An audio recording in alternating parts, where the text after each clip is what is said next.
Welcome, everybody. I'd like to welcome you to the Plymouth Township Workshop Meeting, Monday, October 6, 2025. Please stand for the Pledge of Allegiance.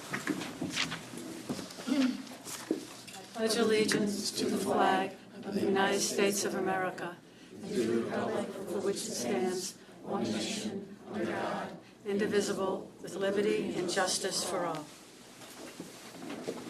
Okay, thank you.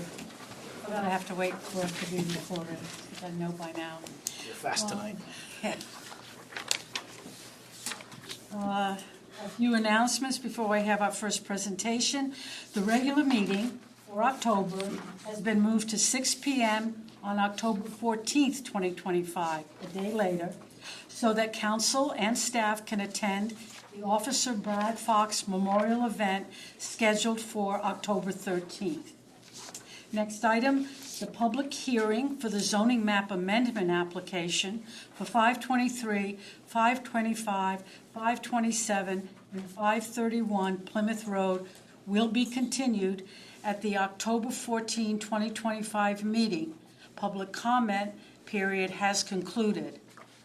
And final announcement, council will meet in an executive session at the conclusion of this meeting to discuss collective bargaining and potential litigation matters. And now we will have our presentations. First item is budget by emergency services, and the first is, come on, Let's do Harmonville first. Harmonville. Excuse me, I'm doing Come on over. everything tonight, so. Bear with me. 6 o'clock.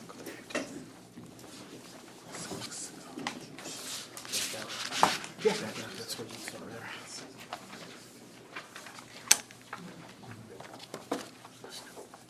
Can click away a little bit. Yeah, it's on.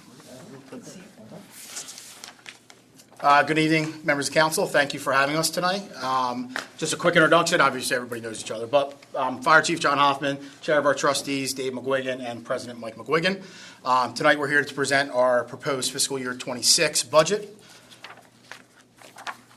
Just a little overview of the fire company. As usual, we're a combination volunteer and career fire company. We have 55 total volunteer members, which includes our administration and our fire line active members. We have 3 full-time career members and 5 part-time members that fill 1 vacancy during the week.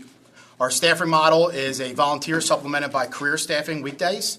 We have 3 full-time members that come out of the Harmonville budget and 1 part-time that is Monday through Friday, covered from 0600 to 5 o'clock in the afternoon. That part-time employee is funded by the internal HFC budget. And then we also have an overnight stipend program. That is funded as well by the Harmonville internal budget. This ensures staffing of from 9 p.m. to 5 a.m. daily, Monday through Friday. And our stipend is $50 per firefighter with a staffing model of 4. We operate out of 2 fire stations. We have our main station, which is down on Butler Pike. And we don't have a Germantown Pike station right now. It's kind of just dirt and rubble. But we will have one by next year. So that's our substation. And we're kidding around that our C station is actually 308. So thank you, Tom, for obviously allowing us to be over at our C station right now. So we have 9 fire apparatus and support vehicles, 1 engine, 1 tower ladder, 1 heavy rescue, and a rescue engine. And we have 1 reserve engine, a fire police unit, 1 utility support vehicle, and 2 incident command vehicles. In fiscal year 24, we ran 824 calls, which was an increase of about 150 calls from the year prior. We averaged about 69 calls a month, and to date, as of September, we had 587 calls for service, which is an average of 66 for fiscal year 25.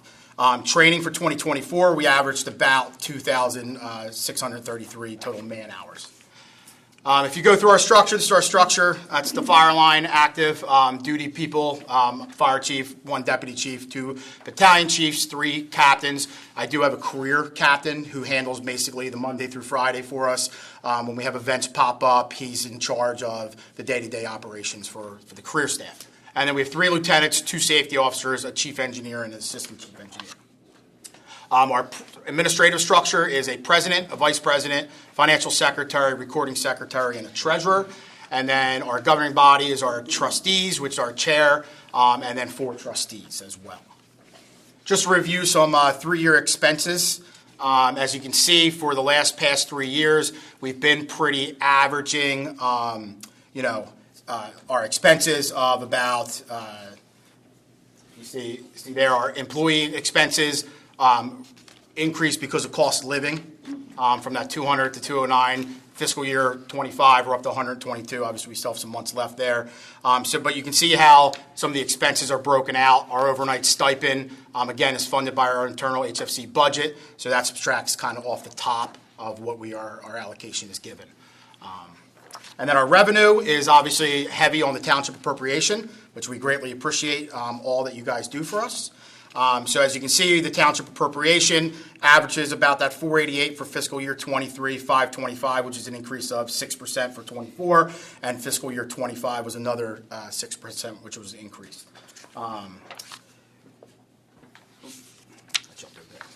As you break it down through the fiscal year 26 revenue and what our appropriation is, we're asking for an 8% increase. And what that increase, so you'll see in expenses here in a second, what that increase is going to be is pretty much a cost of living increase for our career members. But as you can go through our revenue for our fiscal year 26, we're pretty stagnant on most of the revenue that comes in. And as you can see, for total revenue with a transfer in our budget here of $172,420, that's going to be a transfer from our savings to balance our budget for fiscal year 26. And you'll see kind of why that's going to be here in a second. So expenditures for 26 are pretty much, like I said, remaining the same with the exception of that 3% increase for cost of living for our career staff. And we want to increase our part-timers from a $19 an hour to a $20 an hour wage. So those are really the only increases that we're asking for. So that our budget would be $941,334, and our revenue comes in a little shy of that at $769,582. So we have that gap, that negative of $172,420, which is our plan, which has been reviewed by our governing body, our administration, our trustees, our finance people, is to cover that deficit with investments. Transfer from investments. Our capital outlook for the next 5 to 10 years. Obviously, we need to do some upkeep to our main station on Butler Pike. So we have some garage door upkeep, some engine room heaters that are original from '92 when that station was built. To restructure or resurface our parking lot, and the replacement of our squad, which has a signed contract. Which will be due in early 2029. And if you see that number, that is not an error. It is $1.264 million. That was an increase from the engine that we just bought from about $815, almost $450,000 more just by 6 years. So obviously, trucks are not getting any cheaper for us. If anything, they're getting way, way more expensive. Where we're looking to see where you guys can help us a little more other than, increasing for the career staff, that 8% for the total year budget, is to help with the capital budget. We think that that's where we really need to concentrate a lot of our efforts in support would be more capital funds, because things that are not costing us anything cheaper as years go on here. And it's going to come to a head eventually that we're not going to have enough money in capital the way we're going to be able to structure. I mean, we only get 115 per year from the township. So that number really needs to increase a little bit here, because if we don't increase, we've been stagnant at 100,000. I want to say for the last 15 years, and we increased 5,000 about 5 years ago. We increased another little bit here and there, but we need to really structure the capital funding for the fire departments a little bit differently, because that number, like I said, is not getting any cheaper. And this is just for a basic engine, nothing special. It's not a ladder truck, which if you went to a ladder truck right now, would probably be close to $2.5 or $3 million. And like I said, unfortunately, just things are not getting any cheaper. This is our joint. This was something that was asked from the township about 5 years ago for both fire companies to come together with an apparatus replacement plan. So this is just an updated one. Dave has copies for you guys, just because when we submitted that, we didn't have Plymouth numbers just yet, so this is just an updated one with Plymouth's numbers and our numbers. I'm sure Jack has a current copy for you guys as well. But as you can see, our projected cost, both John, the Heleniak, the chief of Plymouth, and I sat down and reviewed this, and we both said we really don't know in 20 years what these other engines are going to cost. We can guesstimate, but we really just said, let's put unknown on there because we really don't know the way these numbers are going crazy nowadays. But as you can see, there's some of these numbers in here these are pretty hefty numbers. The capital, like I said, is really important. I think that's where we need to concentrate the bulk of our support from the township into the capital funds and move from there. All right. Any questions so far on anything for budget outlay? I know Dave did send in the typical township, loss in revenue and requests and stuff. So I think that hits you guys as well. If there's any questions on numbers, feel free to ask. I have a quick question. Sure. Let's see, the total revenue, the projection at 769, is that assuming the Plymouth Township appropriation? Correct. That's assuming an 8% increase. So that's assuming you get what you've asked for? Absolutely, yes. That's an assumed 8% increase, which will cover the increase for the employees.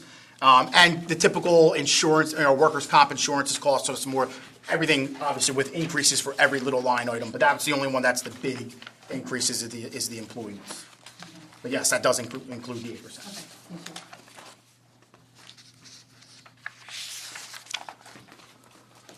thank you. Can you also speak to like the joint apparatus replacement plan? I mean, it sounds outstanding to me, like to share a really expensive apparatus with Plymouth Fire. Is the goal over time to create more joint purchases? It's to basically know that we're not going to be hitting the township with huge capital expenses in the same fiscal years. Okay. Right? So years ago, there was some times where both Plymouth and Harmonville would come and say, hey, we need $500,000, $600,000 out of our capital funds, and that was a big hit onto the township's budget. So this was more to structure it to ensure that both fire companies are staggering apparatus, and that we don't have exact replacement years that are the same. There's a couple that might be pretty close, but with both of our budgets, we can stagger allocations and stuff, but we didn't want to hit the township big for multiple year projects. Okay, that makes sense. Thank you. And our idea too was, both Plymouth and us, we've reduced our fleet over the last 2 to 3 years. Harmonville, we took a Quint apparatus, which is like a ladder engine and an engine, and we combined that into one engine. Plymouth took a squad and an engine or a rescue and an engine and put that into a squad, which is like a rescue engine style vehicle. So both fire companies have looked hard at their apparatus replacement plans and kind of cut where we knew we could cut and not be too skinny on stuff. And that, if we cut any more, honestly, that affects what's called ISO ratings and stuff, which is our insurance ratings. And we don't think that would be a wise idea, really, to go less than that, because then it's going to hurt our insurance ratings and stuff. So, I have just one other question. Sure. Admin expenses, that was on one of the earlier pages, they look like year-to-date are significantly lower than other years have been. yes. So what we did is we took a hard look at our budget and the way we structure our budget. Before, we used to group a lot of things under admin. Okay. And there would be multiple line items, probably about 10 or 15 different things under one grouping. So what our trustees and our treasurer have done in the course of this year is to try to break it out more so we have a real line item budget, so that when the chief's budget, which you don't see, is booked into somebody else's line item here, well, we're going to break it out for next year where the chief is going to have a budget and then line items under that. The chief engineer will have an itemized. Each of our expenditures, our Christmas tree fund, our holiday party, each one is going to have a line item budget and then subtract off of that. So we're trying to clean that up. So that's where you're going to see some of these numbers really maybe don't flow this year. Okay. Next year, this will make more sense that it's structured differently, how we propose our budget and how the line items are broken out. Well, that makes a lot of sense. Okay.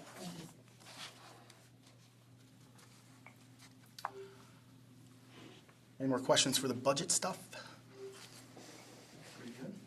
All right, I just wanted to give you guys another quick update on Station 2 since I had you all. At this point, we are pretty much knocked down. These are just some photos of the timeline of how things have gone so far. So we went from obviously the full station to where we are right now, where we are a flat dirt surface. This week they've started, we're laying down some foundation work, which you will see. I guess I didn't put that picture in. But these are our expected critical milestones, which we hope to hit. We should be under roof by early year, like January, February. We should have a fully enclosed structure. And then it's all the electrical, plumbing, all that kind of stuff is going to happen. We expect to be pretty much close to almost what's called punch list, is like when we're going, oh, this needs to be done by August. So we're looking like October next year, October, November, to be in the building. So it's a very aggressive timeline, as Matt has been fully involved with us throughout this process, and he knows it's a very aggressive timeline. We support a very aggressive timeline by the contractors and the architect. We're hopeful that this stays on course with no unforeseen major hiccups, but we know how construction works. So we're expecting some, but hopefully we can minimize them and make this a very fluid process here. And you will see some other additional Yes. agenda items later this evening having to do with this project. Oh, yeah. Yeah, there was one that came up that, hopefully this is the only one that we don't know about, just because you don't know about foundation until they dug, so. But that's all Harmonville really has for you guys. Thank you. Thank you. All right, appreciate your guys' time, thank you.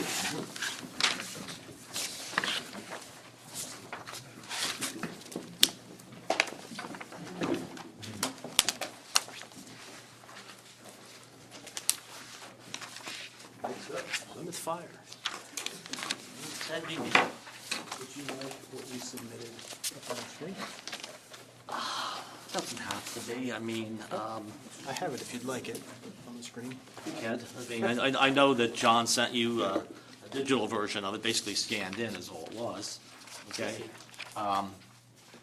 We're not in color. I wanna. This is Sheldon Simpson. Most of you probably know him. He's the president of Plymouth Fire Company. My name is Jack Haliniak, for those who don't remember. I'm the treasurer, and it's the first time I'm meeting Matt, okay? I know you've met John before, our fire chief. Unfortunately, he will not be here. A personal situation came up, and we're going to fly solo tonight, okay? However, I'm a poor replacement for our fire chief, but I've been doing this for 56 years. Yeah, I started when I was 3. Anyhow, you all should have our presentation in hard copy as well as, I believe, digital. Okay, so I'm not going to sit here and read to you. You'll answer most of your questions if you just take a few minutes and go through this. Okay, the presentation and our budget request basically centers on our request for additional funding and benefits for a third full-time career firefighter. The purpose of that, we're hoping that with that addition of a third person, we will go to 10-hour shifts each day, and covering a 10-hour day as well as 50 hours a week. We want to expand our coverage from 7 a.m. to 5 p.m. instead of the current 7 to 3. Now, council, let me also hand out something else here. You just want to pass these around. These are some notes from the fire chief, which I'll kind of get into. They're not in the original presentation book, but I picked those up the other day. Council in '24 allocated some additional funds to us that we were able to use for part-time PRN employees. And over the course of the year, with some pretty good budget cutting of our own, I can speak for Shelley there, we've added a part-timer on first 4 days a week, and now we cover the 5th day. So we've got a part-timer coming on, because this is our standard 7 to 3 shifts. Our 2 full-timers are still working 8 hours a day. We've put a PRN guy on, and these statistics will show you, if you read them at some point, and like I said, it's more detailed, on how adding the third career person, if you will, even on a part-time basis, has changed our response times, improved our response times, and what the benefits are. Like I said, the third person that we're looking for, funding for, we would switch to 4 10-hour days for each of the employees. That will leave, obviously, some holes, because the whole purpose of 3 employees is that we'll have 3 firefighters responding on a truck at all times. Now, there are going to be some holes in that schedule, which will be covered by part-time people. Okay, so that we do have a third person on every day for 10 hours. Currently, the way we work, the part-timers, the way the chief has done that, the part-timer starts an hour later, stays an hour later. So, of course, what that does is we're still below the standards, because at the first hour of each day, we still only have 2 firefighters, and at the last hour of each day, we've got 1. And what that does is right now is guarantee us at least an apparatus operator, the final hour in that period when most of our people are working, 7 a.m. to 5 p.m., okay? The third full-time person augmented with PRN people will, like I said, give us a full 3-man coverage from 7A to 5P. So, of course, our budget request, and you'll read that in the presentation, we're looking, we've done, well, let me just back up 1 minute, because one of the questions you might have is the dollar amount. We're looking for a $50,000 increase. Doesn't quite cover some of the numbers of what this all cost. Well, it kind of will, because we're really tightening our budget. I mean, we are really tightening that belt on this one. We realize, asking for a large amount of money in any budget year, and I've been through many budgets in my time because, fortunately or unfortunately, I was a township administrator in my previous life, so I understand where this money comes from and how it gets there. So we're looking for $50,000 plus the cost of the benefit package, the standard benefit package that we currently get for our 2 career firefighters. I'm not sure what the cost of that is off the top of my head, but that's what we're looking for. That increase that we're looking for will get us started on this project. We believe we'll be fine the first year. Second year, as I mentioned in here, could get dicey. So we're kind of like looking that this may be a case of some funding in 26, additional funding in 27.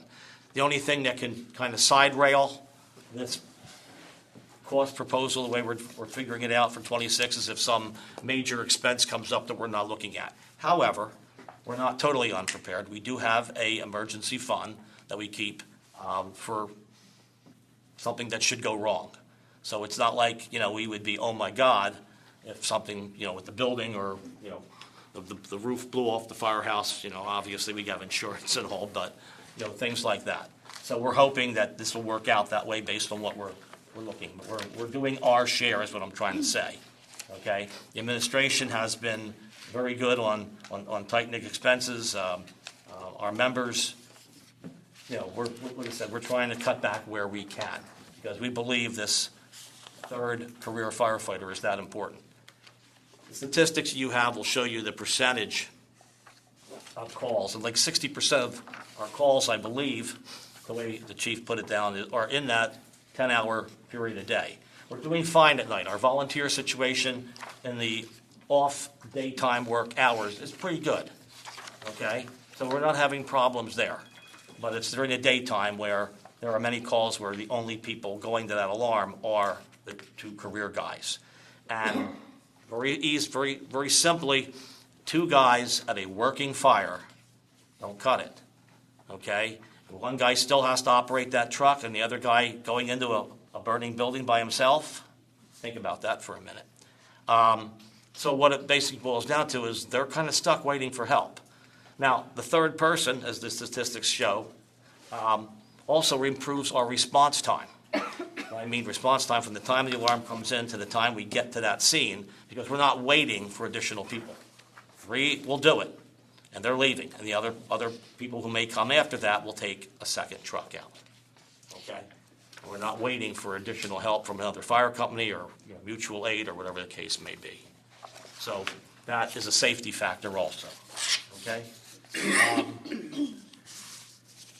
The numbers are in there that the township asked for as far as our balance sheet. The profit and loss is in there. Okay, our budget for 2026 is also part of that. I'm not sure what page that is, Matt, but anyway. The other thing I want to discuss, and John touched quite on a bit of it, the joint apparatus replacement plan is part of ours. My son, John, our fire chief, and John Hoffman put it together, and it's in there. As John said, the idea of that is so that both companies are not trying to buy an expensive truck the same year. It staggers things. And John's 100% right. Both fire companies have cut back on the number of trucks. We recently took delivery of a brand-new combination rescue pumper at the cost of $900,000. Okay, our original budget was $800,000. We wound up over $9,000. We had two other vehicles, an engine and a rescue truck that we sold. Some of those funds went towards the purchase of the new truck. Anything left over went into the apparatus fund towards the purchase of whatever the next one will be. As John Hoffman said, the costs are outrageous. There are less manufacturers now than there was when I was a young firefighter. Used to have dozens around. Now there's only a handful. And so you're kind of a captive audience when it comes to who you can buy them from. And the expenses, they're going up 7, 8, 10% a year, some cases 15.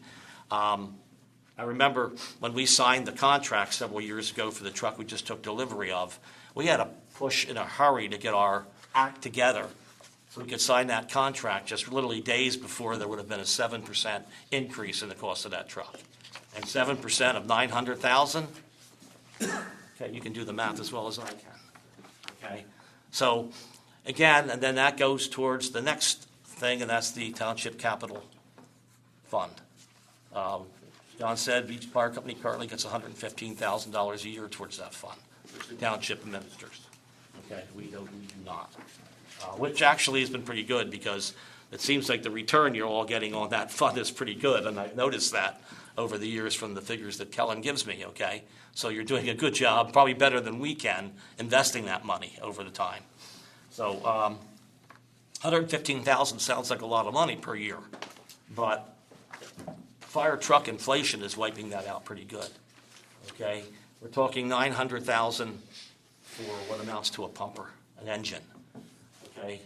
The cost of a ladder truck, wow, okay? 1.2, 1.5. By the time we're going to replace ours, when the time comes, which I believe is 2033, probably $1.8 million, okay? We currently asked the township to lend us some money towards the cost of this last truck was $250,000 spread over a 10-year period. No interest, obviously, and that we appreciate. But borrowing money from the township is not going to cut it going forward. Okay, it's just not going to, because that's going to cut into our other expenses. If we get to give that money back to the township, you can see it's defeating the purpose over time. As far as reducing the fleet of trucks, John was 100% right. Several years ago, the township did an extensive study, an ISO study of what the township requires, and that's mentioned in our proposal, if you read it. We can't cut much more without endangering our insurance rating, okay, which obviously is a very important factor to our residents and to the township, okay? So that's where we're at, okay? As far as volunteers are concerned, we just, in the last week or so, got notification from FEMA, Homeland Security, that we have been approved for a SAFER grant. I don't have all the particulars on that yet. We're still going through the paperwork and signing this and signing that and getting that approved, okay? So we're hoping that will help us to put together a better program to solicit more volunteers, okay? But it's not easy. Most of our newer members are legacy members. My two boys are firefighters with Plymouth Fire Company, and there are others in the fire company However, even that's not happening much anymore.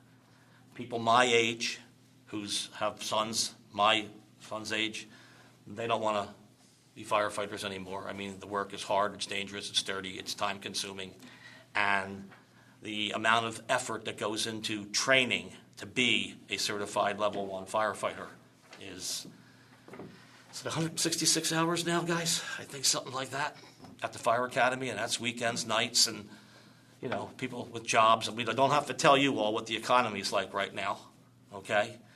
They can't afford to do that.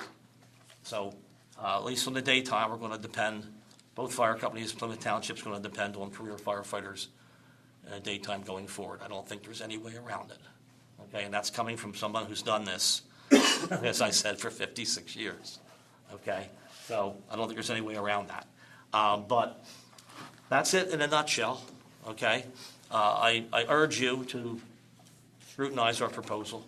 I think it'll answer a lot of your questions as to what goes on at the fire company and how it's run, okay? I'll answer any questions I can, if you've got any. I have two. Two? One, so I just want to be clear, the request for additional, a full-time career firefighter, and then additional PRN, that's not an or, that's an and, right? Just to be clear, like you're looking for both. It's not, we It's do not- it's have, not. when you go to a 10-hour shift with 3 people, you're going to have, and there is a diagram in our proposal that shows where the open shifts are. If you go after the section on career firefighters, you'll see, I believe, there are little zeros where the open shifts are. They have to be filled by a part-timer. Okay. Yeah, and I'm not suggesting that it's unnecessary, I just wanted to be clear that I understood the ask. It's for both, not for one. Because we need 3 people on each shift. That's the whole idea. And you can't cover, with three firefighters won't cover 3 people a day without paying an enormous amount of overtime, okay?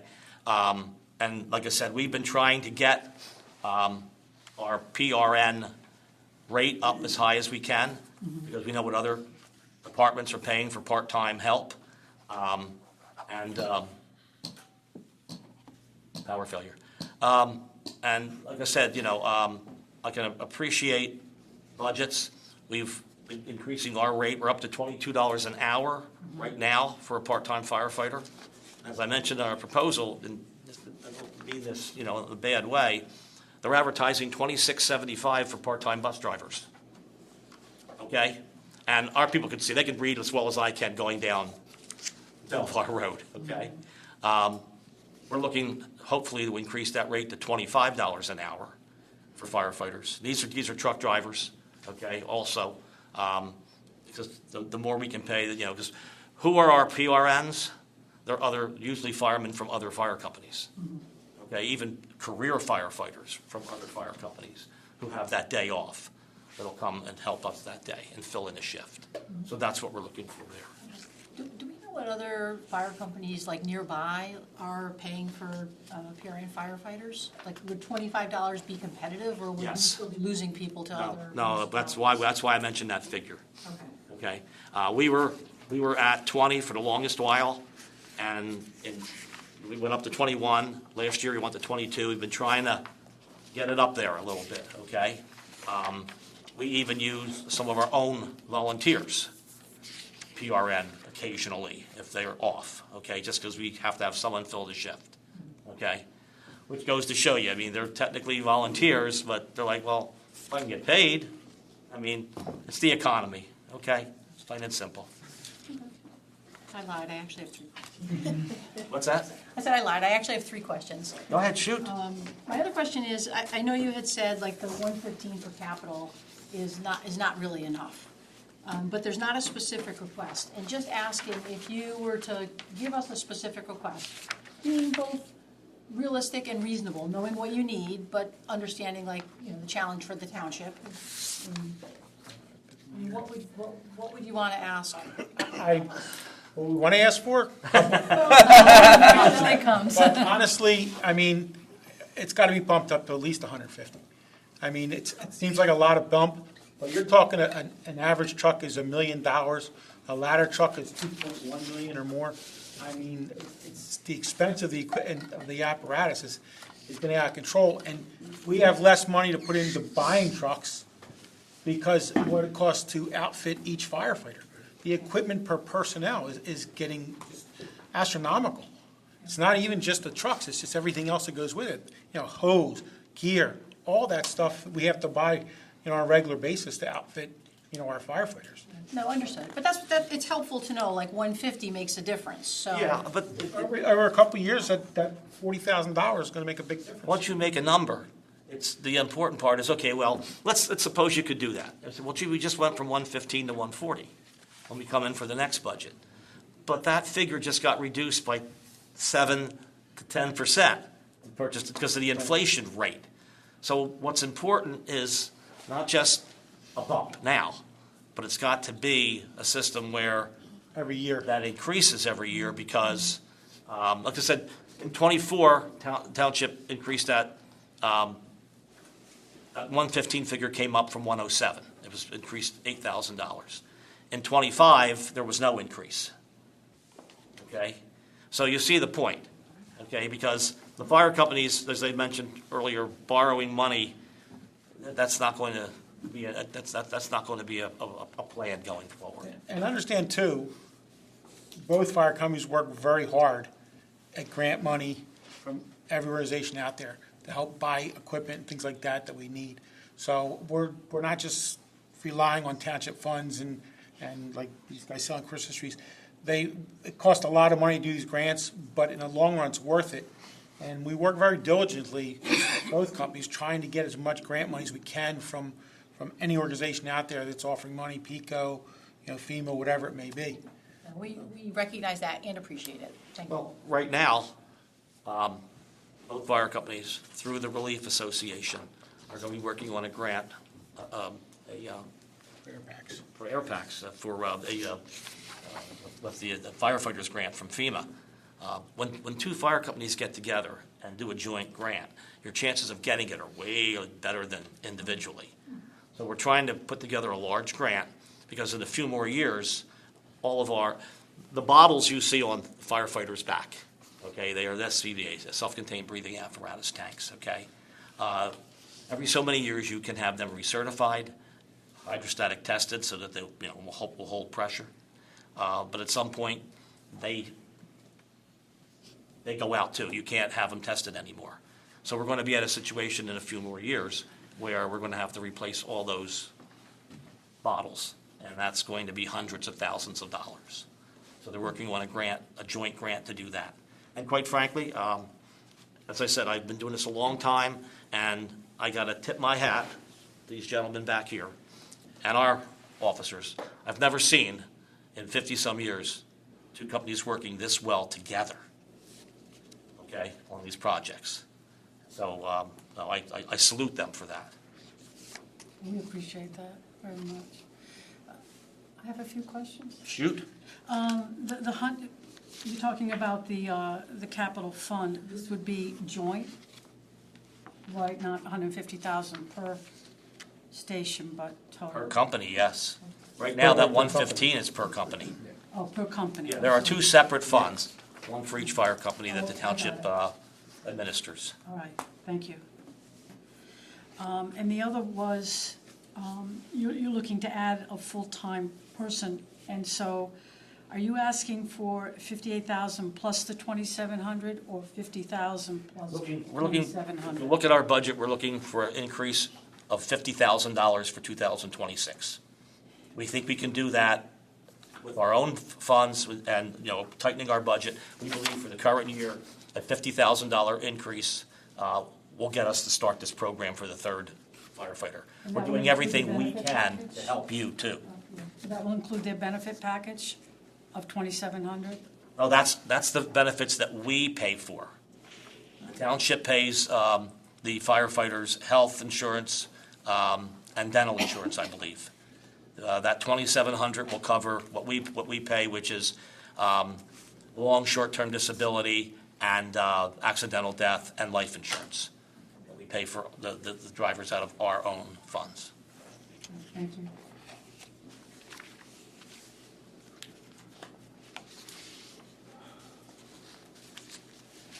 I have a question for whoever can answer. What is the current fire tax revenue? Anybody know that? About, I believe it's 1.3 million, 1.4.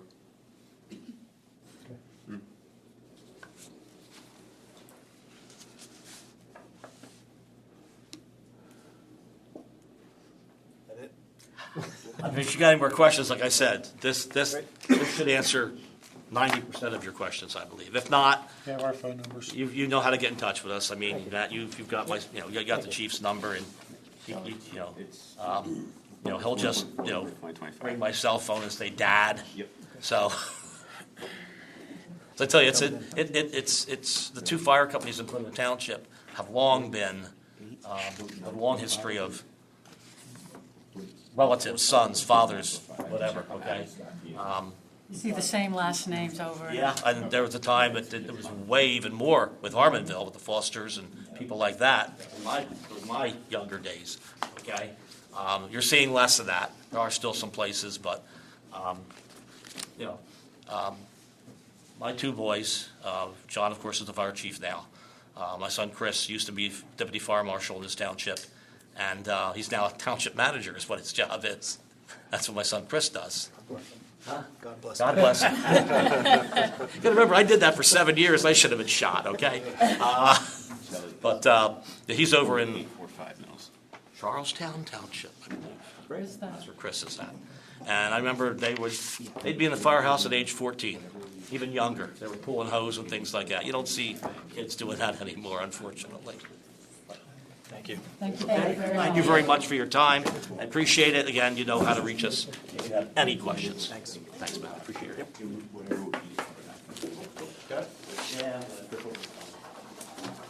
Thank you, ladies and gentlemen, appreciate your time. Thank you. Thank you.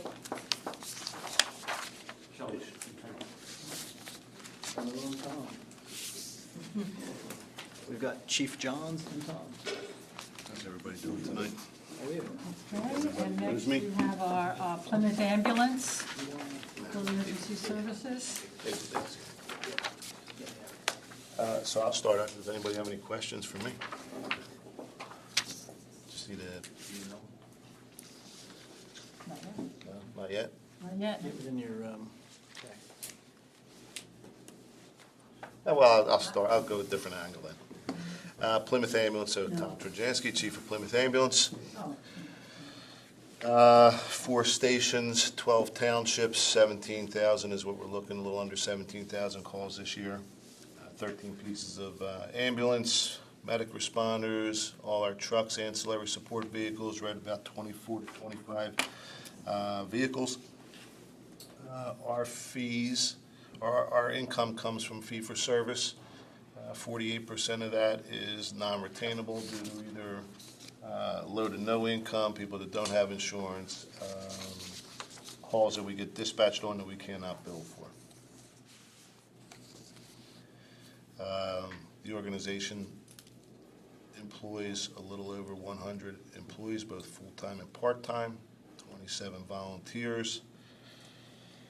I think everybody, except for the gentleman here to the right, I've met before. Township Solicitor, Alex, nice to meet you. Okay, but everybody else I've met, so I won't beat up the whole topic of what Plymouth Ambulance does, but we do a lot more than just EMS.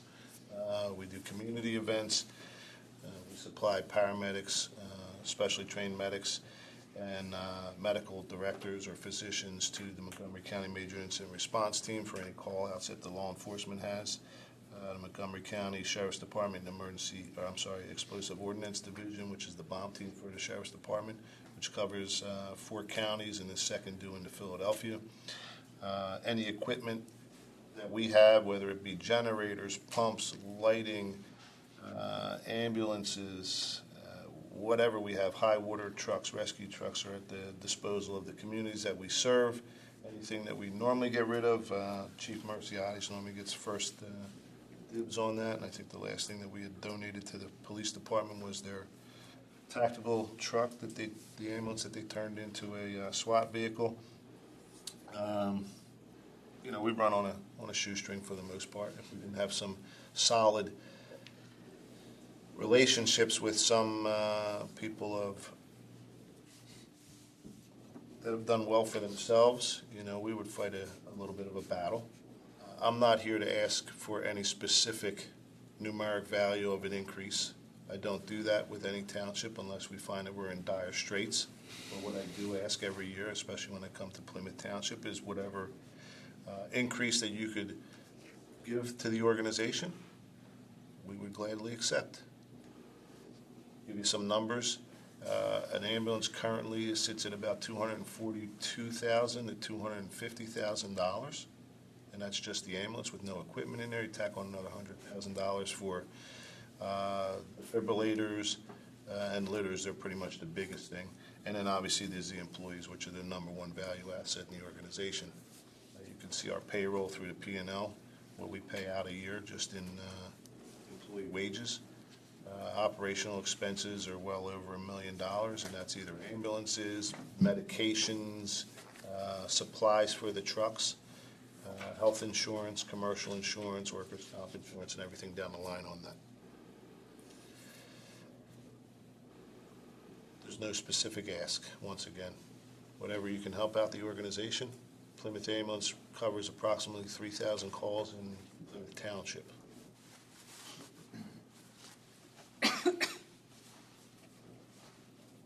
I'm open for any questions, or if you want me to elaborate on anything. What's the trend on the calls? Is 3,000, does it go up every year? Yes, What's every the year. trend look like? So last year is the first year, 2025, for the year of 2024, we had 16,031 dispatches. This year, we're probably going to fall a little bit below 17,000, 16,800, somewhere in that neighborhood. The year prior to that, it was 15. We see like a 4 to 5% increase a year, but last year obviously was a little bit heavier for 23 to 24.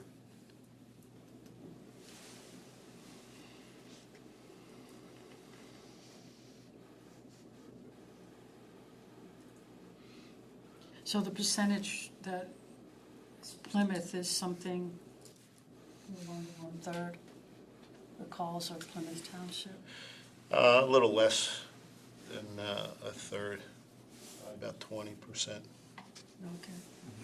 I don't do math well in my head. Yeah, that's okay. I just took 3 times 5 is 15, and you were 16, so thank you. Has Plymouth's share of the calls gone up or down in recent years, or? Everything increases, yeah. Plymouth Township for sure. I was just curious if if our share has, like if we're at about a third. Oh, you're talking about financially? Of the share of the calls, so. Number of calls. The number of calls, like our percentage of calls. Yeah, out of 12 townships, I can tell you that every township does increase. Yeah. I can get you numbers, percentage based across those 12 townships, if that's what you're asking for, but as a general broad spectrum across the board, the township numbers go up. There's not any township that does not either equal what it did the previous year or falls below. Yeah, I was curious if our share does. So if our share 10 years ago was a third, or if it was lower. I was curious if that share has gone up, the percentage of your calls total. Does that make sense? Sorry if am I saying this? Like if a year ago it was an eighth of your calls, and now it's a third, our share would have gone up. Does that make sense? Yeah, I understand what you're saying. Yeah, I can't give you a true number. I can tell you that the numeric value has increased.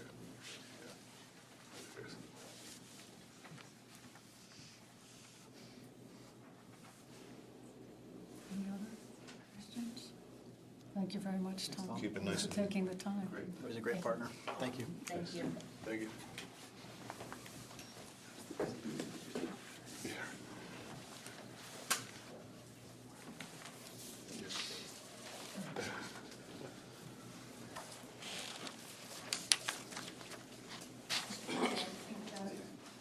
Thank you all for coming. Appreciate it. Thank you. Our next presentation will be a humane pet shop ordinance presentation. Hello, good evening. All right, so I have brought some lovely packets for everyone. Just Pass them right down. Pass them right down.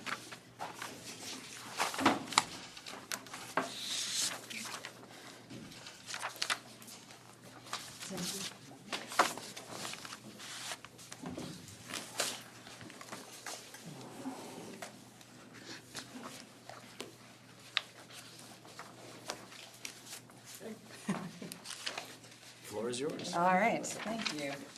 Well, hello and good evening again. So my name is Ariel Lefkowitz. I am a Puppy Mills policy specialist with the Humane World for Animals, formerly known as the Humane Society of the United States.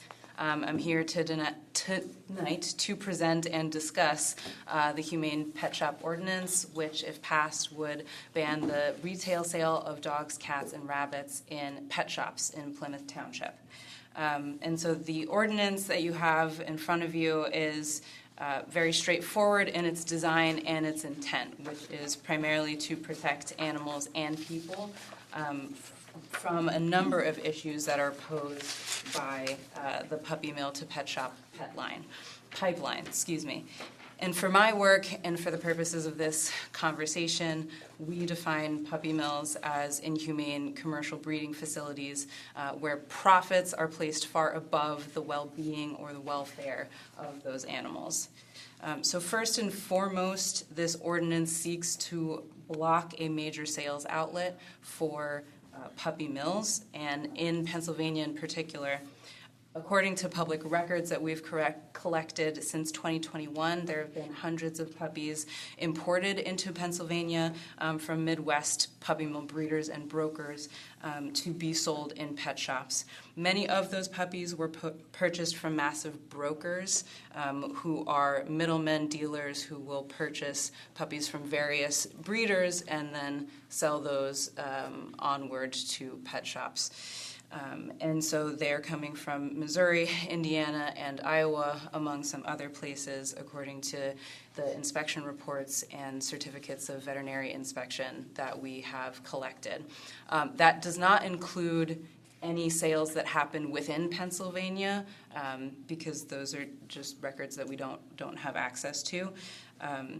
And I want to talk a little bit about sort of the broader issue of puppy mills generally. So at a national level, or a federal level, I guess would be fair to say, the USDA is tasked with regulating commercial dog breeders who have 5 or more breeding females and who are selling sight unseen, which is just to say that the breeder, the puppy, and the purchaser are not all going to be in the same place at the time of sale.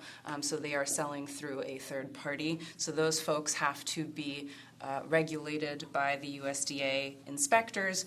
They are tasked with upholding the regulations under the Animal Welfare Act. So the issue at hand with these facilities is layered because first, you have survival standards at best. So the breeding dogs can be stacked in wire cages that are no more than 6 inches larger than their bodies. There's no requirement for enrichment, for socialization, for outdoor time. And the females and males can be bred again and again and again, and then simply discarded, disposed of, once they are no longer of use to the breeder. So there are these very minimal standards that are being required at a federal level, and the unfortunate issue with puppy mills is that they are not even meeting those standards, right? So there are citations that we've seen in federal inspection reports, in state inspection reports, with dogs with open wounds that have feces and just sort of dirt and grime covering their cages, their kennels, or they might have significant dental disease, which is very painful for dogs. And then the other part of this is that there's a lack of meaningful enforcement when it comes to actually penalizing the folks who are violating the Animal Welfare Act. Unfortunately, USDA inspectors, by and large, are, we assume, trying to do their best within what they have to work with, but rarely do they impose significant fines. Rarely do they seize dogs that are experiencing these miserable conditions. Rarely are licenses revoked or taken away so that these people cannot have these dogs in their care again. And so this is the first part of the pipeline, are these puppy mills. They then are, so the puppies are dealt this sort of raw deal when they're born. They get shipped to the pet shop where they are treated like a product. So they can be sold for thousands of dollars. A lot of people cannot afford something for thousands of dollars, which is where the predatory financing can come in. So there are some puppy selling pet shops that will offer financing through third parties. We have seen interest rates go upwards of 150%, depending on that person's credit. And that's a significant consumer protection issue that is unfortunately common with a lot of puppy selling pet shops. The other issue that you get, of course, is the sick puppies.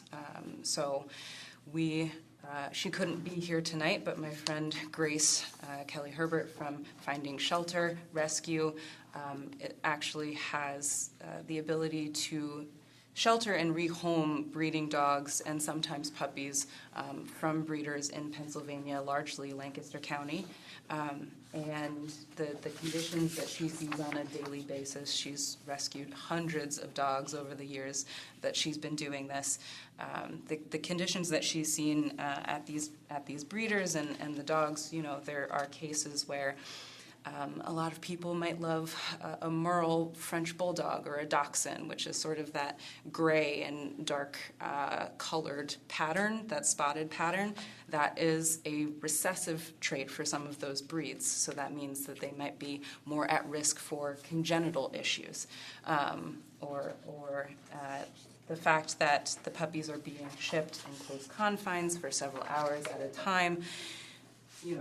The puppies are prone to making a lot of mess, and those messes, and especially because of the environments that they might be coming from, are making them vulnerable to illnesses, to viruses, to parasites, that kind of thing.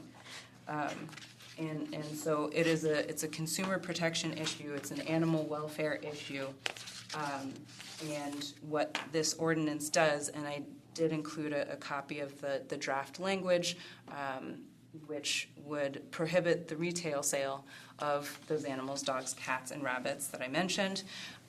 This would still allow for a pet shop to offer goods, services like grooming, like boarding, like animal training. They could offer food and toys and things like that, which is part of a multi-billion-dollar pet retail industry that is thriving right now. A lot of people my age, older, younger, are spending a lot of money on their pets. They want them to live long, happy lives.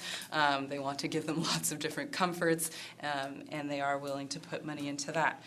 And so there is one puppy selling pet shop in Plymouth Township. The back of your packet also includes information on, unfortunately, some breeders and brokers that do have bad animal welfare records that they have sourced from since 2023 based on the reports and records that we've been able to collect. And so what this would do would ask them to transition to a more humane business model, to not sell puppies anymore. And they would still be able to coordinate with animal shelters, with rescues, to do adoption day events and that sort of thing, as long as they are not taking a financial interest in those animals. And the other thing that I do want to mention is that our organization does believe in responsible, ethical breeders and ethical dog breeding. We always encourage folks, if you want to get the pet of your choice, certainly check out your local animal shelter or rescue. But there are breeders that, if you go and you meet that dog, those parents, the puppies in person at the place where they were raised, see that environment for yourself and make the decision of are you comfortable buying a dog from this person? And the other thing is, with responsible breeders, ethical breeders, you're forming that relationship for life. And so we collect complaints, we receive complaints from people over the years that have bought puppies from pet shops. And too often hear, my puppy had giardia or a congenital issue or pneumonia, kennel cough, whatever the case may be, and they don't receive any support from the store. And so that just leads me all back to the intent, the purpose of this ordinance that's before you tonight. I urge you to consider it and eventually pass it. And then I'm here as a resource right now for any questions that you have and going forward. Okay, I have some questions. You said that you have information about the brokers and breeders mills in Missouri, Indiana, and Iowa, but not Pennsylvania. Why is there a lack of access to information? It's our records are based on federal inspection reports, state inspection reports, which are available in Pennsylvania because commercial breeding kennels do have to have a license and be inspected under Pennsylvania's dog law. And then certificate of veterinary inspection is what is required when dogs are being sold between states. So that is why we have information about that they've been buying from folks out of state. Now, I will say, also in Pennsylvania, there is this requirement for transparency from the puppy-selling pet stores, right? So they are supposed to post the breeder's license number, whether that be a USDA license number or Pennsylvania state license number. That's the retail shop? That's the retail shops. Each animal? For each animal, yes, that's right. That is not something, though, that we can't through public records go and say, oh, they've bought from so-and-so in Pennsylvania, unless somebody bought that puppy or went to the store and gathered that information. But because they are supposed to be posting that information, you can look up that license number if it's a federal or a state license number online and get inspection reports and information about that breeder. Okay. Why cats and rabbits? You've been talking about the puppy mill. Yeah, so we are experts on the puppy mill pipeline. We know that, unfortunately, the kitten mill and rabbit mills do exist, but that's just not our area of expertise. There are, I believe there are other organizations that have done some undercover investigations and other investigations and done advocacy efforts on those mills. We just have way less information, unfortunately, about those than we do puppies. Do you have any information that there are retailers in our township that are selling kittens and rabbits from breeding mills? So far as I'm aware, no, but we would have to look into that a little bit more, I suppose. Can you share with us any other municipalities, specifically close to us, like I think West Norriton, Abington, who have passed this ordinance, and just share any lessons learned from the experience you might have had with those municipalities? Yes, thank you. That is something that I wanted to mention. So this is similar ordinances have been passed in over 500 communities nationwide. In Pennsylvania specifically, there are 15 communities that have passed this. Among those include Pittsburgh, Philly, Allentown, very recently West Norriton, Abington, and Westchester. And last year, I think it was Doylestown Borough, which is also close to here, passed it. And I can forward digital copies of these fact sheets that have the links to the things I was talking about, and I can also include that list of communities. There are also various states that have passed this. There are 8 states nationwide, New York being the most recent one in terms of going into effect.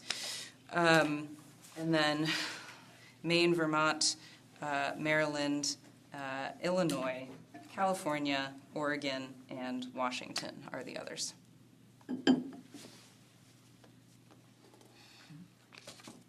significant lessons learned from experiences, like especially close to us, as these ordinances have been, put out for the public to comment, been enacted? I think lessons learned are that pet shops, puppy-selling pet shops can transition to a different model, that they can do so successfully. There are a handful of examples from my home state of New Jersey, and examples nationwide of puppy-selling pet shops that have chosen to focus on grooming or boarding or simply expanding, the amount of goods that they offer. And we've also do encourage, ideally, specifying that when they are, when pet shops are entering sort of that agreement with a local shelter, a local rescue to do adoption day events and showcase adoptable animals that they may have, that they're not taking a financial interest in that animal. Unfortunately, there have been folks who have found loopholes otherwise and have operated their own breeding facility, supplied their own business, and tried to masquerade that as a shelter that was supplying it. So it sounds like other municipalities, if there's an existing shop, that there would be some effort to help them transition to a different business model. But what have other municipalities done where a shop has said, like, no thanks, we're already here, we're doing this thing we're doing, and we don't want to stop doing it? Yeah. How have they handled that?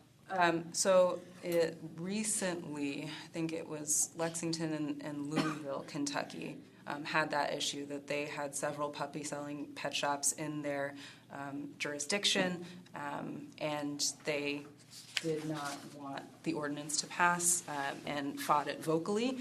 And the council members in that instance just decided that this was not something they wanted to encourage in their community, that they wanted to push for a more humane pet retail market in their community, and that is especially in those cases because we did have, again, examples of the stores sourcing from folks with very problematic animal welfare records, and that, this is by cutting off these sales outlets, we can decrease the number of breeding dogs held in these facilities and held in these conditions.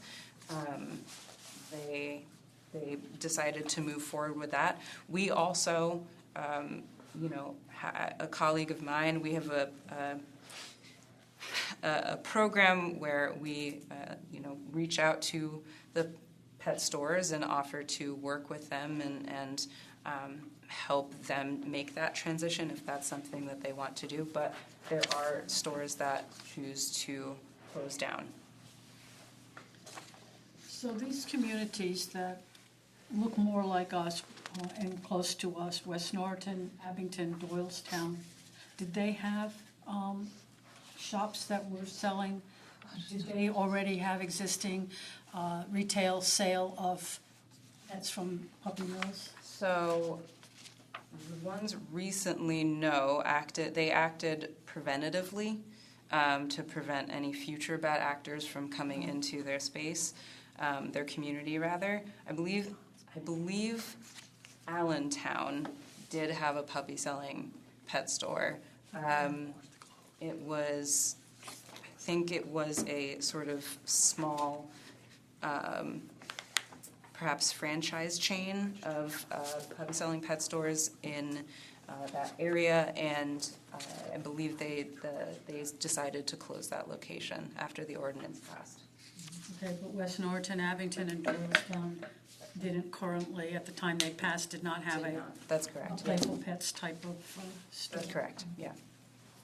Alex, I don't know if you could speak to this, but in situations where there's an existing business in place, in a situation like this, would they typically be grandfathered? Like a store that says, I don't want to stop doing what I'm doing, but they're already here, do they get grandfathered, or?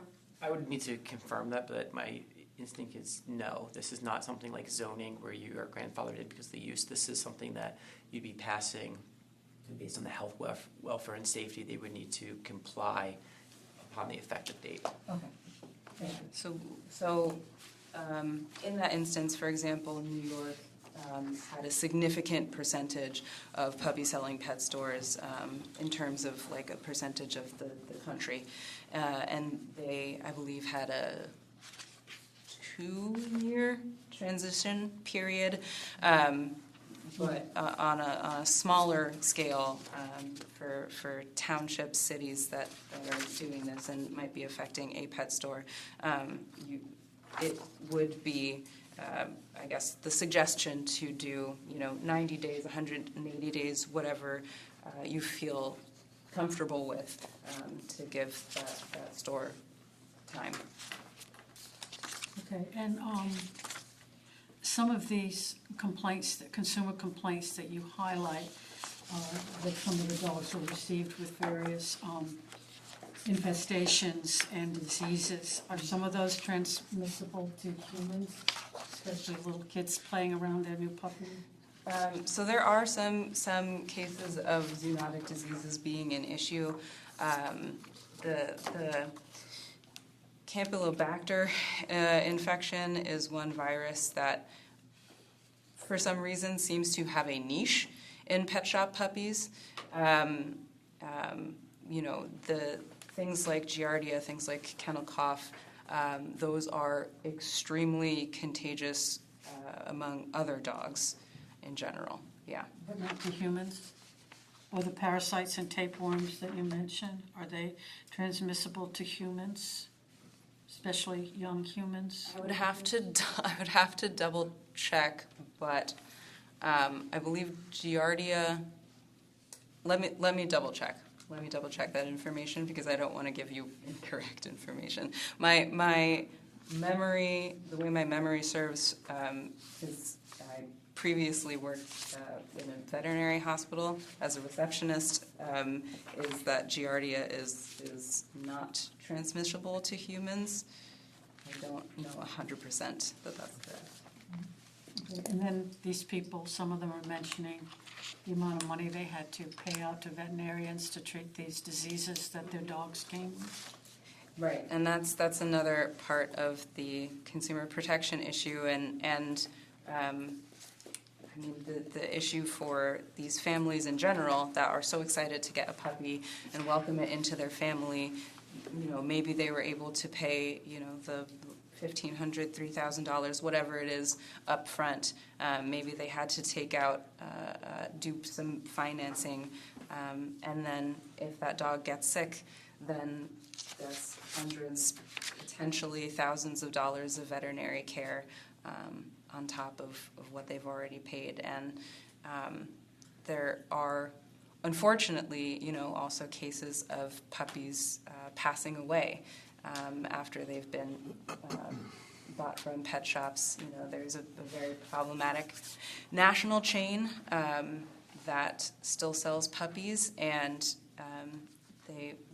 recently there was a puppy in one of their stores in Las Vegas that didn't get the medical attention she needed until it was too late, and she eventually died from a respiratory issue, I believe.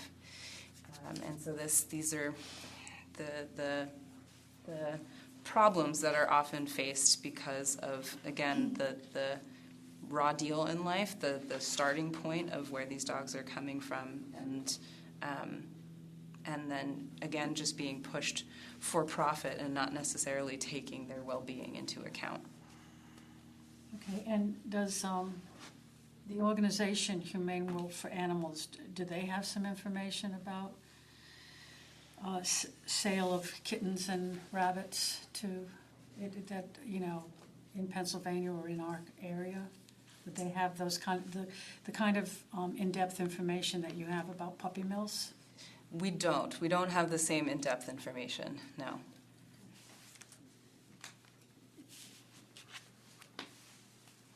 How much outreach do you do to vets? Outreach? Yeah, what do veterinary vets think about this? So we have a sort of like Humane Veterinary Medical Alliance portion of our organization, and there are, in when we've done this at the state level, for example, there are individual veterinarians that sign on in support of this. I would say that whenever we do this, we do try to do outreach to, especially if we're pushing for a state bill, we do outreach to veterinarians, and by and large, they are support. I should say that there are veterinarians that are supportive of this because of the issues that they see.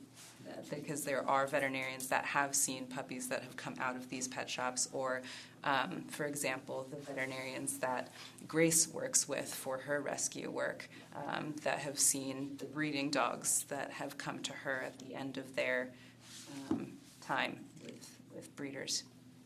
Yeah. Any other questions for Ariel? Thank you so much for taking the time to come explain and answer our questions. I really appreciate you all listening, and I've included my card, so I'm happy to take calls, emails, meetings if you have any more questions. Thank you. Appreciate it. I appreciate it. Thank you. Okay, next item on the agenda is the 2026 minimum municipal obligation. So every year, council is required to certify that number, and that was circulated to council the week after our last council meeting, because it came in right after the last council meeting. In talking this through with Kellen, what we would like to ask our actuary to do for starting next year is actually put this on the agenda as an action item. That's what most municipalities do. It's an administrative action item, and we're going to try to get that teed up for 2026 for your 2027. So any questions? There was a memo included in the packet. Any questions regarding that MMO? It was a significant jump from the previous year, but thank you, Kellen, for putting together an analysis that looked backwards to show that actually we're hitting that trend again. Been down a little bit, and now we're going back up.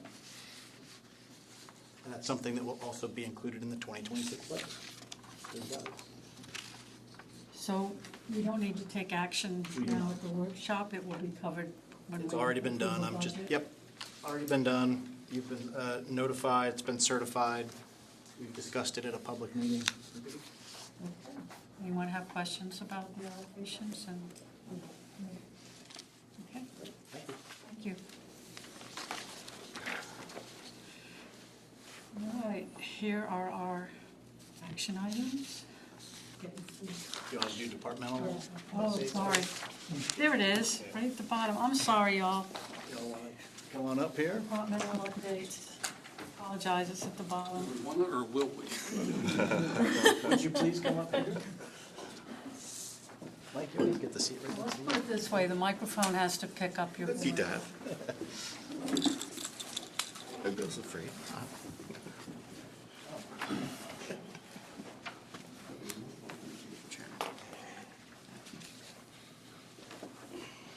So I guess, Jim, since you were so excited, and you're first in line, we'll go counterclockwise. What do we have from you, sir? This is counterclockwise, clockwise this way. Counterclockwise. Well, everything's going good. We'll get to you. Working on the work order. Right over my head to Jim. Well, because you were so vocal and about wanting to get started. I was blocking you out. Working with Tracer to put in a work order system in, and I'm just missing a couple odd things. Hopefully this time next month, we should be in operation. I didn't mention names.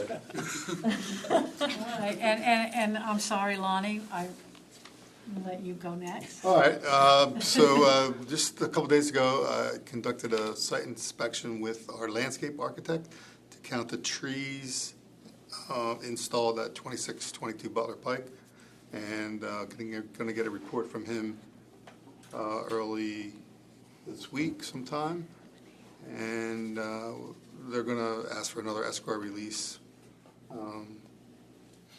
for that job. Don't think there's anything else that I do. Is this do they have to do a one-for-one replacement, so all those trees? No, are took down? no, they have a landscape plan that they have to comply with. Okay. So we have to check the install, that the install actually reflects what was on the approved plan. Anything else?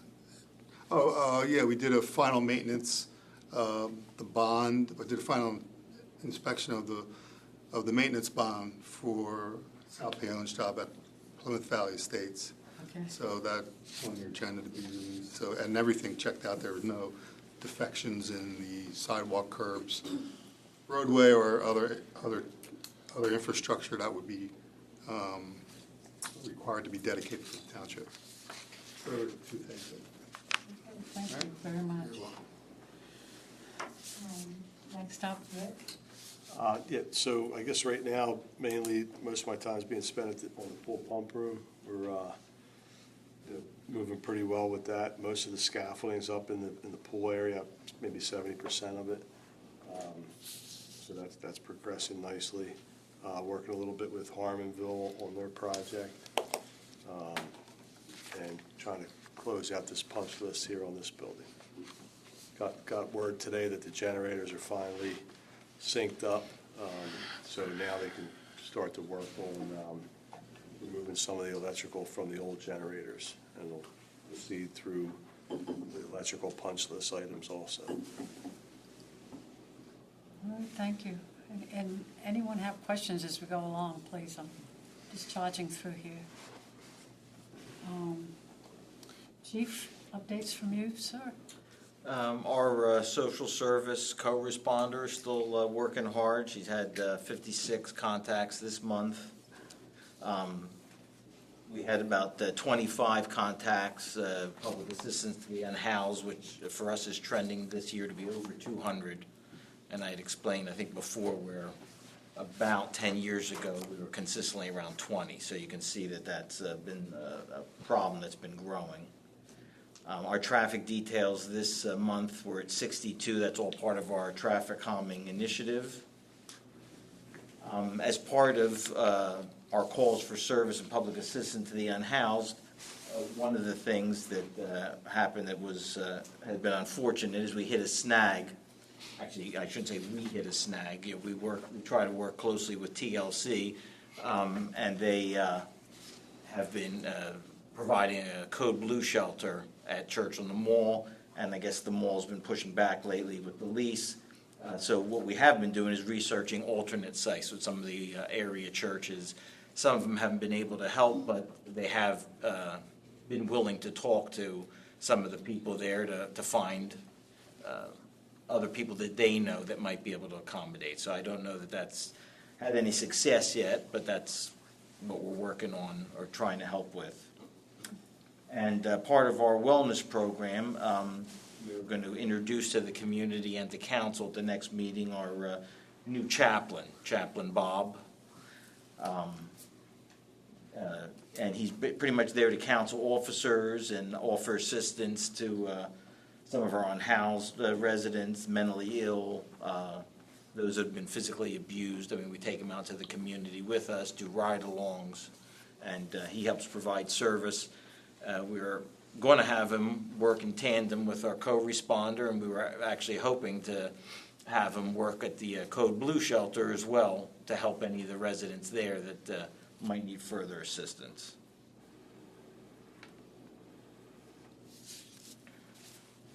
That's all I have. Is Chaplain Bob full-time for our police department, or does he have other chaplain duties? He's a volunteer. So, I mean, he's going to give as much time as he can. He has worked elsewhere. He has family in law enforcement.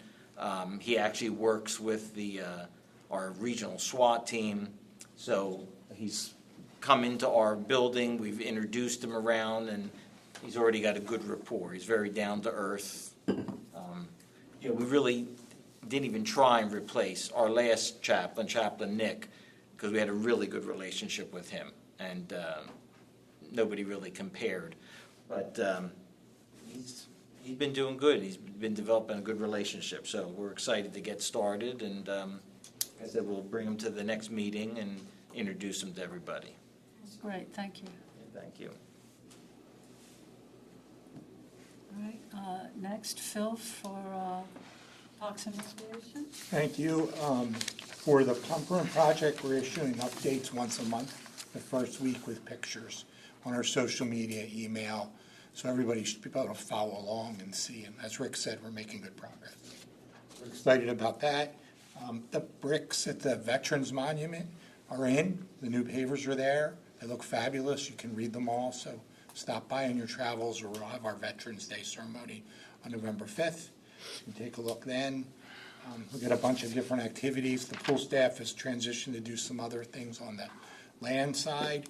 And then the other big activity is removing the Christmas craft fair. We tried to do it in the middle school parking lot the last 2 years. It's been bitter cold and windy.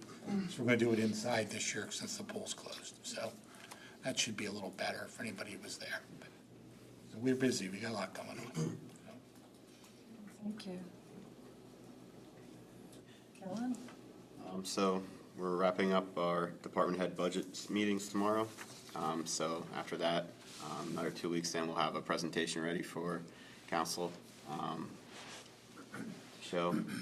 Other than that, the other thing is we'll be picking an auditor within the next day or two, and just gonna meet with the team again tomorrow, make sure we make the right decision, and I would choose an auditor from there. Other than that, everything's the same. Thank you. Chris, this is in between. We just finished our branch shipping program, our 5-week program. Believe it or not, we're moving right into leaf collection on Monday for another probably 10 weeks. And that's going good. And the nice thing about the leaf collection is we do it all with single-man leaf units. So we're not pulling trailers, we're not standing behind the leaf truck. So it's, from a liability standpoint, we're one of the only townships that has 3 where we can have one man in each truck. And we collect about 2,000 ton of leaves, believe it or not. And then after that, we get ready for snow. And I would just wanted to give a reminder for Oktoberfest for this Wednesday in the Public Works Garage. Please tell your staff, and all is welcome. There's going to be plenty of food, and it seems to be looks like it's going to be the best one yet. Good. It sounds like fun. Can I ask a quick question? A resident had asked me, like, what's the time period? You said about 10 weeks for leaf pickup. Like, what's the last of the leaf pickup? Well, what we do is we have 9 scheduled leaf collections, like weekly. So it basically starts the 13th, and we go to the 20th, 27th, like November 3rd, 7th, 14th, all the way to the end of November. And then we have our guys just kind of canvass the township from there and make sure we get up all the leaves before snow. Thank you.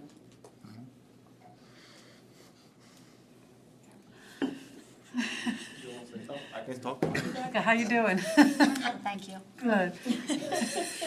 Glad to hear it. Mike, you're up next. This week is Fire Prevention Week nationwide. The National Fire Protection Association started this after a fire in 1871. So October 9th of every year, the week of whenever October 9th is in, is designated as Fire Prevention Week, as well as the whole month is Fire Prevention Month for awareness of fires, based on when the original Chicago fire happened back in 1871. This year's theme, every year they pick a theme. This year's theme is Charge into Fire Safety. The emphasis is on awareness of lithium-ion batteries in your home and businesses, so the dangers and how to take care of charging and things like that, so you can prevent fires from those types of things. What we're doing this week is, as we do every year, the Fire Marshal's Office has fire drills for the various schools and daycares. We invite the fire companies to join us to assist in doing that during the day throughout the week. On Wednesday, the Colonial Fire Departments are having their annual Fire Expo. This year is going to be at hosted by Conshohocken on Fayette Street between 3rd and 6th? 3rd and 6th Avenues, between 6 to 8 p.m. Wednesday night. So we invite everybody to come out, encourage the community to come out. Conshohocken, Plymouth, and White Marsh, the fire departments, fire marshal's offices will all be there with others. So, Okay, how are you getting out the information about lithium-ion batteries? Because I'm interested in finding out more. I can share information out. That's a good question. Will it be It's posted on the township page or something, nice glitzy pictures and? we can. Yes. Where to We can look do that. for them, like, is it my iPhone, is it my, I don't know. They're in almost everything anymore. Okay. Anything that has batteries that you bought in the last few years has them. But yeah, we'll work on getting something posted. And can they go in the trash to Covanta or no? No. I didn't think so, but I was just, okay, so we need to be careful not to, Just alkaline. Alkaline batteries. right, okay. Yeah, I think if we can put something on the township Facebook page and then we can all share it on our pages and just Yeah, get, it's a good idea. get the news out, because I'm very uninformed on that issue. I'm sure that there could be others almost as uninformed as I am. All right, thank you so much, Mike, that's a lot of work. Township manager. Hey. I just, budget. It's budget season. And I just wanted to say thank you to Kellen for really taking the bull by the horns and reorganizing this budget in a way that's going to be a lot more digestible and simple. And I just wanted to say thank you to all the department directors also for your willingness to work with Kellen and I on envisioning that. And I think you all are already seeing it's paying dividends with the simplification of it all. And looking forward to scheduling some small group meetings with you all and presenting the first blush of the budget at our work session meeting in November. Thank you. Is that it for departmental? Anyone think of something they didn't cover? All right, now, moving on to the reverse side. Like the ballot I filled out today, got a reverse one.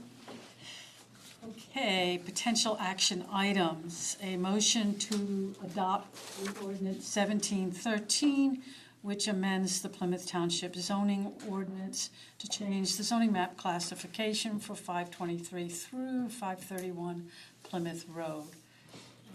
Anyone want to take that? Yeah, I can take it. Okay, Aaron. Thank you. And if council considers that, that will be after the close of the hearing.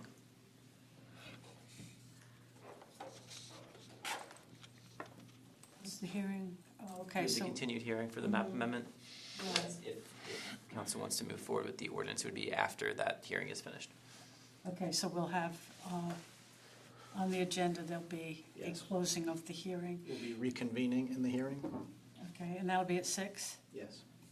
And solicitor will handle that? Yes. Thank you. And we'll have the court reporter here again.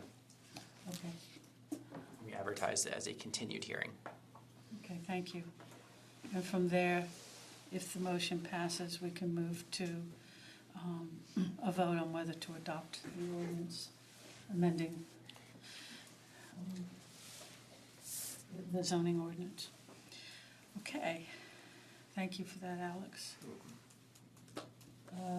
Motion to approve our minutes, I'll take that. Motion to, these are the really fun ones. Motion to approve the departmental reports and schedule of bills, I'll take that. Okay, we are going to have a motion to approve the first change order for the Harmonville Fire Company Station Rebuild Construction Project. I can do that one. Okay, Nick, thank you.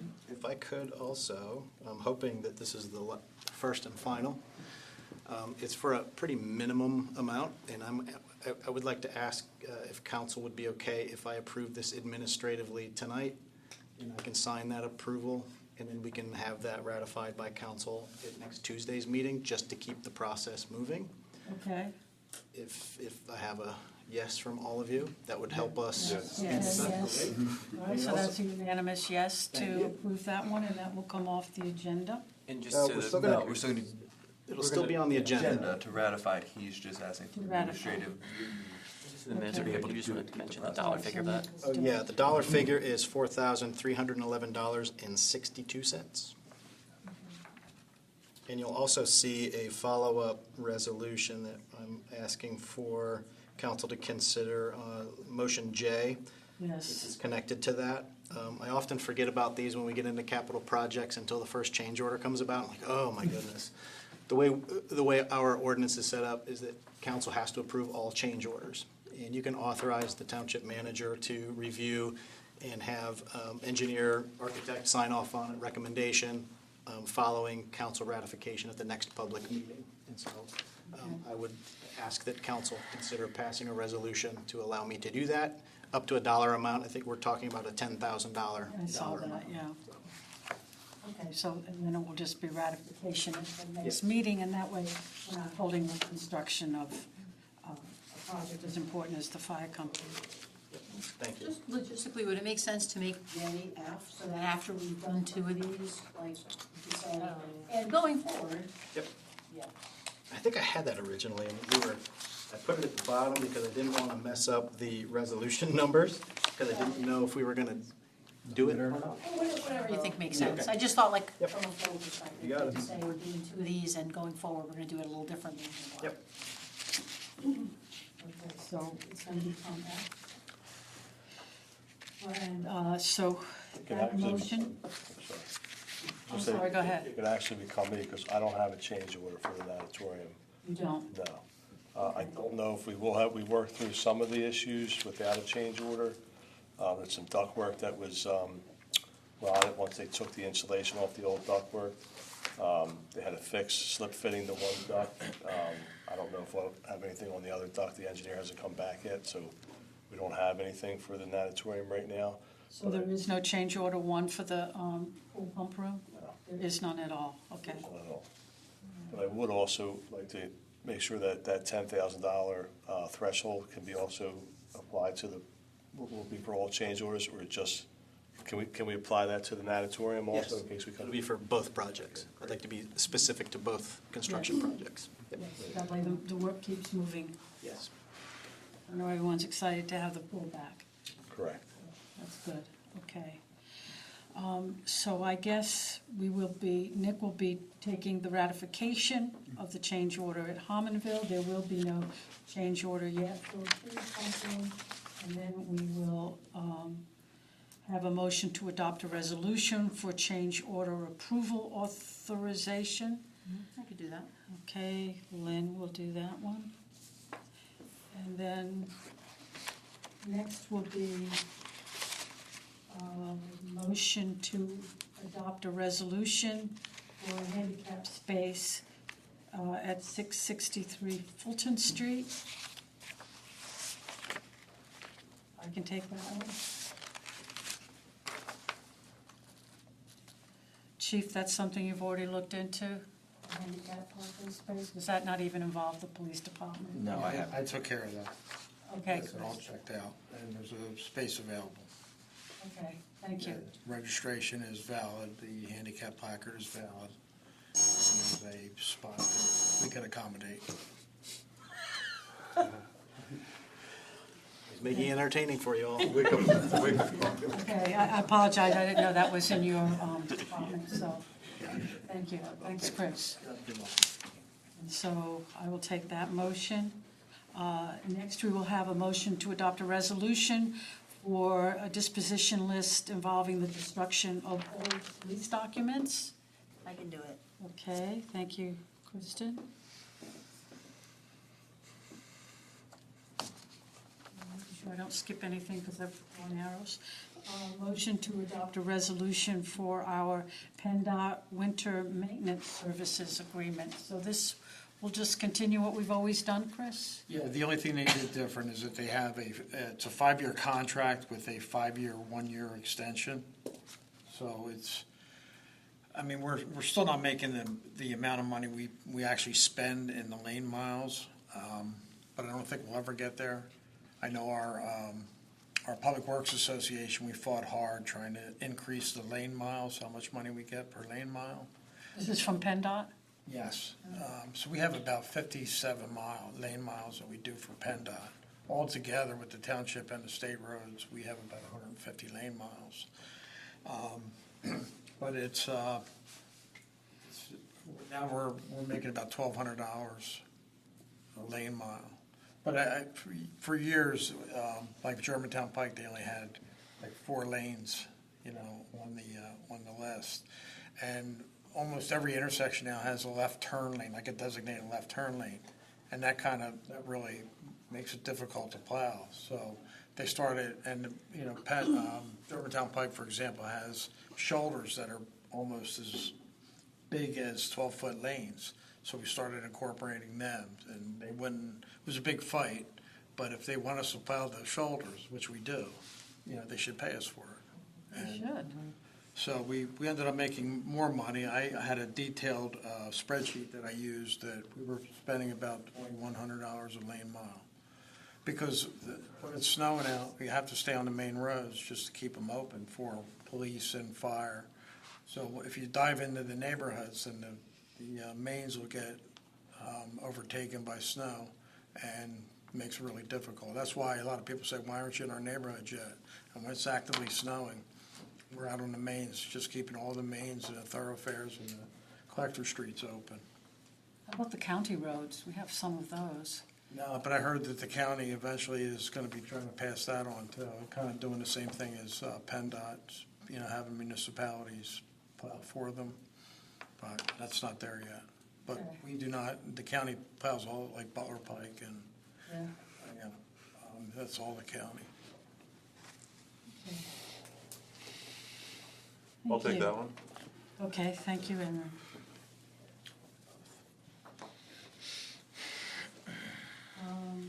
And then a motion to adopt a resolution for waiver of land development for the Rocco's Italian Sausages, 200 Allenwood Road. That would be the one at the Home Depot. I can do that one. Okay, Nick, thank you. And just so council is aware, if you remember in April, they came before council and asked, and council said you would defer it to the Building Code Board of Appeals. It went before the Building Code Board of Appeals, and they approved it. Okay. And they're happy with the arrangement for bathroom facilities and that. Okay, and then we already moved up the change order approval authorization that Lynn will be taking. And now we have to approve an escrow release for the Brixmore Property Group at Plymouth Square Shopping Center. I can take it. Okay, Kristen. Motion to approve, Lonnie already announced this one's coming up, to approve a release of the maintenance bond obligations by Plymouth Valley Estates. Let's do that. Okay, Lynn, thank you. Motion to approve the state aid allocation to the township pension funds. Okay, I'll take that. And a motion to appoint a township auditor. I can do that one. All right, Nick, thank you. All right, that has everything assigned. Okay, and everyone will be here live that day, right? Nobody will be, okay, right phone or anything, good. All right, we will have information items for the regular meeting. There will be a police department update by our police chief. So that'll be the chief. Citizen board vacancy announcements, and we have a new one, a Hob board, it's down by 2 people. Yeah, I can do that one. All right, Aaron? I figured, a new vacancy on a board I'm on, Good enough reason to take it. Okay, good. Upcoming zoning hearings. Okay, Lynn. Announcing the upcoming events for Parks and Recreation. I'll take it. Cunnytown update. I'm gonna lose turn, if you're gonna take it, I will. Might be me, but I'm not on there. You want it either way. I'll take it. Nick wants to do it. His last Cunnytown update. He wants to go out with the band. Yeah, that's true. And then we'll have our public comment. Is any other business to take care of tonight from anybody? All right, hearing none. Do you have any public comment tonight? Public comment? Oh, is there public comment? Oh, I didn't see. I'm sorry. All I can see is Chief Hoffman. Been sitting in the back. I'm sorry, I didn't see. It's okay. My name's Jenna, and I'm 27 years old. I grew up here. I actually recognize a few of you and your last names from taking care of some of your pets over at the local doggy daycare and some shelters and whatnot. And I just wanted to encourage some of you to stand up for the animals of Plymouth Township, be a voice for the voiceless. They're important to us too, and not only represent the humans of Plymouth Township, but also the animals. So this would be from Ariel's presentation? Yes, from Ariel's presentation. Okay, and my dog goes to love my dog. Arrow, yeah. Love him. Thursday. Boy. Yeah, oh, thank you. He's doing good. Okay, he is. Thank you, Jenna. What's your address? My address? Oh, I'm over at Church Road in public meeting. Thank you. Yeah, no problem. Okay, I can't even see. Is there anyone else who wants to make public Did you also comment? want to make public comment? I can only see Chief Hoffman. I can't see beyond that. Hi. Hi. My name is Stephanie Curson. I actually live in West Norriton, and I help get the ordinance passed in West Norriton. I'm an educator. I teach in Norristown. This is my 23rd year teaching elementary school, and help run an animal rights organization. A friend of mine, the reason why I'm so involved in this, a friend of mine's dad, about 2 months ago, bought a dog from Quaker Pets, and 3 days later, the dog passed. So he was out a few thousand purchasing the dog, and then 4,000 taking the dog to the emergency vet, and then she ended up passing. So this is something I care very much about. A lot of my friends run rescues, so I know how overcrowded ACT is and all the local shelters are with dogs and also cats and rabbits. So I think we just really need to encourage our community members to adopt and rescue and help alleviate some of the people that are working and spending their lives rescuing.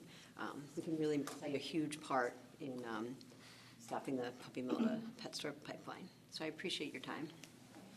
Thanks, Stephanie, and thanks for that other event that happened at that place. So everybody else is commenting, I'll comment too. I'm Lydia Kahn, I live at 2995 Sheffield Drive, been here 28 years and previously in Conshohocken, so also an animal lover, and I will say that at one time we had a pet store, Pet Supply Plus, I think it was. Yes. Pet Plus. At Plymouth Square, right? Yes, and they coordinated with rescues as opposed to animals that they got from the puppy mills. So they worked with the rescues. It was very successful to do that. So people could still get dogs, could still get puppies, but these were not coming from the puppy mills, which, you know that Lancaster County is like notorious for just terribly inhumane treatment of the animals there. So it can be done. It can be successful. I know that there's an organization out in Utah called Best Animals, or Best Friends Animal Society, who does a fantastic job working with several different local rescues. They'll go in, they'll help them, get coordinated with veterinarians for help, and literally knock on doors, finding these little rescues that are struggling and trying to financially fight this fight that we've been trying to fight for no-kill. And their goal was to make it no-kill by the end of this year. And apparently they've been very, very successful. We're probably not going to make it by the end of 2025, and this has been a 10-year goal of theirs. But they did say that Pennsylvania, one of the things that is kind of getting a little off topic, but Pennsylvania is one of the states that's holding out, and it's mainly because of our local SPCA still being a kill shelter, which we're hoping to change, which they're working on and doing it very successfully. And Best Friends Animal Society, you may know, are the organization that go into these disaster areas.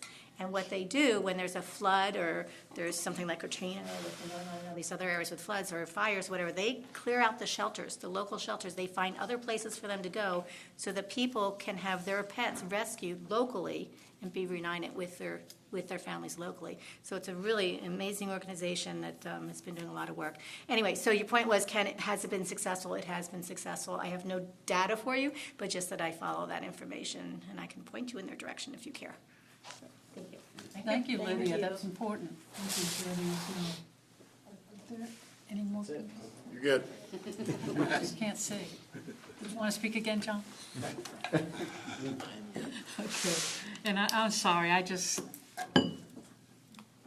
next time I'll just ask Matt if there's anyone back there so I can comment. One of those traffic mirrors. This room is going to be so tricked out. So many things. Okay, so I think now if there's nothing else, we can adjourn this meeting. Thank you all for coming tonight. Appreciate it.